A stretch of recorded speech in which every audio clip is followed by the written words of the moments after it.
সভাপতি আমিনুল ইসলামের কথা স্পষ্ট, ভেন্যু পরিবর্তন হলেও ভারতে খেলার কোনো ইচ্ছাই নেই বাংলাদেশের। কিন্তু বিসিবি ভাবছে এক, আর আইসিসির চিন্তা আরেক। ভারতকে রেখেই বাংলাদেশকে বিকল্প ভেন্যুর প্রস্তাব দিতে পারে ক্রিকেটের সর্বোচ্চ সংস্থাটি। এখনও আনুষ্ঠানিকভাবে বিসিবিকে কোনো উত্তর দেয়নি আইসিসি, তবে নিজেরাই বিকল্পের সন্ধানে নানা চেষ্টা চালিয়ে যাচ্ছে। ভারতীয় গণমাধ্যমগুলোর খবর, সেই চেষ্টার অংশ হিসেবে তামিলনাড়ু আর কেরালা ক্রিকেট অ্যাসোসিয়েশনের সাথে যোগাযোগ করেছে আইসিসি ও বিশ্বকাপের সহস্বাগতিক ভারত।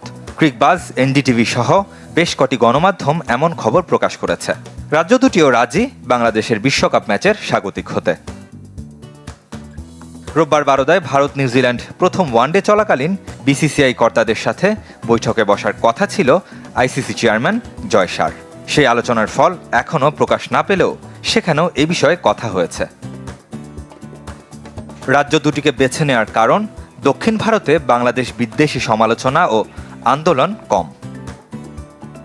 আগের সূচি অনুযায়ী চেন্নাইয়ের চিদম্বরম স্টেডিয়ামে হবে বিশ্বকাপের 7 ম্যাচ, যার একটি সুপার 8-এর। তবে কেরালার থিরুভানান্থাপুরামে কোনো বিশ্বকাপ ম্যাচ নেই। অবশ্য নতুন এই প্রস্তাবে বাংলাদেশ কিভাবে প্রতিক্রিয়া দেখায় সেটাই দেখার। বিশ্বকাপ ভাগের অনেকটা নির্ভর করছে সরকারের সিদ্ধান্তের উপর।